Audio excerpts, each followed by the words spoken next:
महाभारत काल में कुछ ऐसी स्त्रियां थीं जिनकी खूबसूरती की पूरी दुनिया कायल थी। आइए जाने उनके बारे में कुछ बातें। महाभारत काल का समय ऐसा समय था जिसे सदियों से याद किया जा रहा है। महाभारत इतना बड़ा महाकाव्य है जिसके अनगिनत रहस्यों से आप सभी अनजान होंगे। महाभारत की ना जाने कितनी ऐसी विचित्र कथाएं हैं जिनके बारे में पता लगा पाना मुश्किल ही नहीं नामुमकिन है। जहाँ एक तरफ यह एक रहस्य है कि महाभारत युद्ध की मुख्य वजह क्या थी और इस युद्ध के बाद क्या हुआ, वैसे ही महाभारत के युद्ध से संबंधित न जाने कितनी ऐसी बातें भी हैं जो आप सुनकर हैरान रह सकते हैं। ऐसी ही विचित्र बातों में से एक है महाभारत काल की सबसे खूबसूरत स्त्रियों के बारे में जानकारी। दरअसल महाभारत काल में कुछ ऐसी स्त्रियां थी जिनकी एक झलक देखने की इच्छा सभी रखते थे। तो चलिए दोस्तों जानते हैं इस वीडियो के माध्यम से। नमस्कार दोस्तों, मैं हूं प्रदीप और स्वागत है आप सभी का महाज्ञान यूट्यूब चैनल में। वीडियो को शुरू करने से पहले एक बार कमेंट बॉक्स में जय श्री कृष्ण लिखना मत भूलिएगा। पहला, देवी रुक्मणी। देवी रुक्मणी भारत काल की सबसे खूबसूरत स्त्रियों में से पहले स्थान पर थी। देवी रुक्मणी श्री कृष्ण की पत्नी थी और उनका सौंदर्य इतना अधिक था कि वो साक्षात लक्ष्मी का रूप थी। महाभारत ग्रंथ में इस बात का जिक्र है कि देवी रुक्मणी सबसे ज्यादा खूबसूरत स्त्री थी। दूसरा,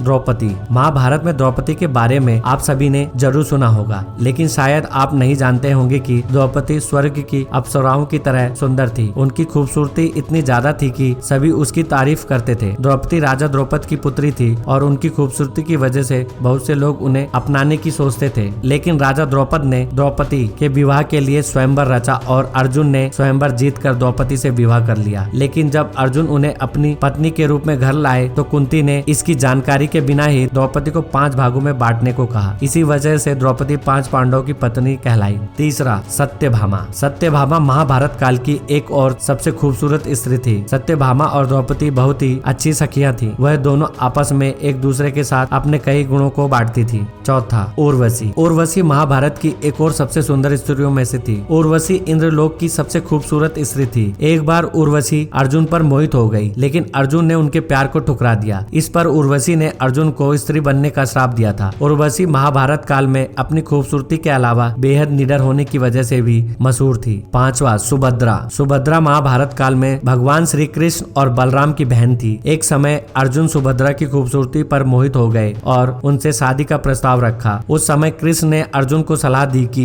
वो सुभद्रा को लेकर भाग जाएं, क्योंकि सुभद्रा के भाई बलराम दुर्योधन से उसकी शादी करना चाहते थे। महाभारत के समय की और द्वापर युग की यह स्त्रियां अपनी खूबसूरती के लिए जानी जाती थी और वास्तव में उनकी एक झलक लेना भी उस समय के लोगों के लिए मुश्किल था। मैं आशा करता हूँ कि इस वीडियो के माध्यम से आप सभी को बहुत कुछ जानकारी मिली होगी। इस घटना को लेकर आपको क्या कहना है हमें कमेंट करके जरूर बताइएगा। और अगर वीडियो पसंद आए तो वीडियो को लाइक, शेयर और चैनल को सब्सक्राइब करके बेल आइकन को प्रेस करना मत भूलिएगा। जल्दी मिलते एक नए वीडियो के साथ, तब तक के लिए बाय, टेक केयर।